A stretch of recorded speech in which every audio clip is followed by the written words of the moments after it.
Thank you, Mr. Chairman. Thank you both for being here, Acting Secretary. Congratulations, 30 days, long time. So we expect you to be completely prepared for everything we're going to talk about over the next couple of hours, likely. Thank you, Mr. Chairman, for holding this hearing. I've been asking for about a year to have both of you in front of us, so it's certainly something that I think is absolutely essential for us to be able to hear from our regulators as often as possible to achieve the goal of American home ownership, because American home ownership is not just home ownership. It is, in fact, in the eyes of so many Americans, the American dream. If we're going to close the wealth gap that we talk so much about, that is so persistent, one of the ways that you do that is by creating equity, and creating equity really comes from home ownership as much as it does any other place in our economy. So thank you both for being here. If you think about the value of home ownership, consistently, Americans owe somewhere around a little bit more than $12 trillion on their mortgages. Mortgage debt accounts for about 70+% of consumer debt in the United States of America. Not an insignificant amount of money. And yet, the last time we had this hearing was back during the Trump years when Chairman Crapo was the chairman of this committee. So I certainly hope that we have more opportunities to hear from both of you at the same time going forward. The American dream of home ownership is further out of reach today than it was just a few years ago. Despite all the subsidies, all the trillions of dollars we spent over the decades, little has changed. In 1970, home ownership rate in America was 64%.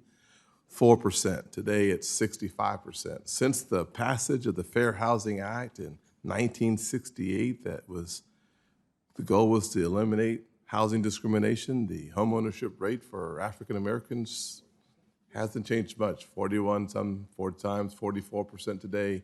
It just continues to have a very slow growth trajectory. Our housing regulators must testify more often so that we can find ways to deal with the challenges that housing presents to so many Americans. Since President Biden has taken office, mortgage rates have ballooned by 150%. Rents have gone up about 20%. Homelessness is up 12% in a single year, the highest number on record in the history of our country. Despite empty promises from the White House about helping working families, the simple fact is that housing costs under this administration has skyrocketed. I see that at home in South Carolina, and frankly, I see that across the nation as I travel.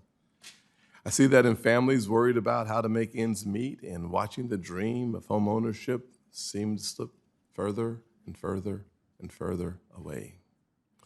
What has become apparent is that this administration's platitudes about affordability in housing has failed to line up with their policies. Reckless spending on progressive wish lists fueled runaway inflation. And now Americans are painfully aware that Bidenomics has not helped them, instead burdening them so much. The mountains of red tape and regulations this administration has put on housing providers are only making the matter so much worse. Additionally, both HUD and FHFA have taken several politicized actions that will unnecessarily increase the cost for families and burden communities.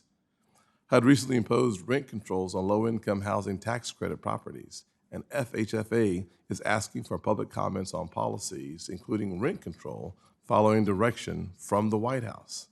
But what do these policies mean in practice? They have the potential to limit the number of people served by these programs and restrict the supply of affordable housing.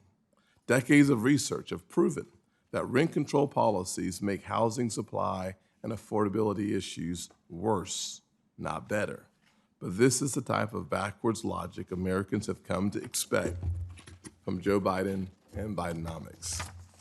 Second, HUD unfortunately joined other federal agencies under this administration in attempting to add climate regulator to the list of the duties. For instance, HUD proposed requiring that all newly constructed subsidized housing be built to increased energy efficiency standards, even though HUD itself admits that lower income households may not be able to afford the added burdens of additional costs.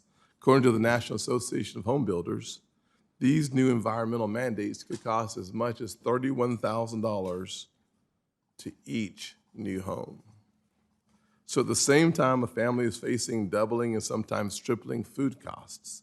In order to meet the green climate goals, this administration saddles them with an extra $31,000 of additional expenses for a single home.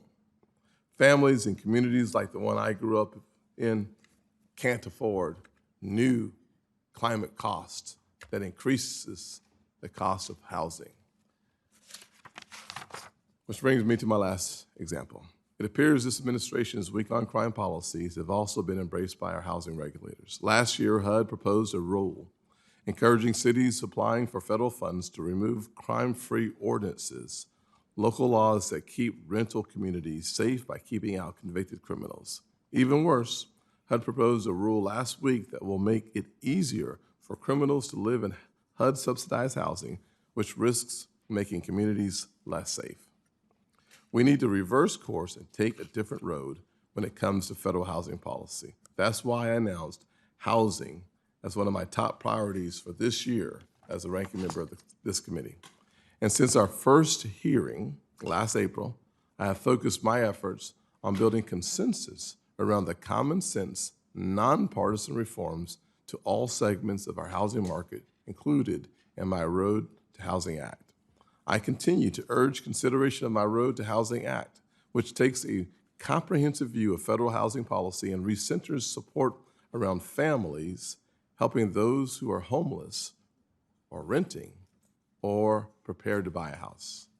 It is past time to consider my legislation, along with other common sense bipartisan proposals that would include real solutions to tackle housing challenges. I look forward to hearing from both of the witnesses today, and I look forward to having an eager conversation about some of the challenges that so many Americans face as it relates to building on their version of the American dream.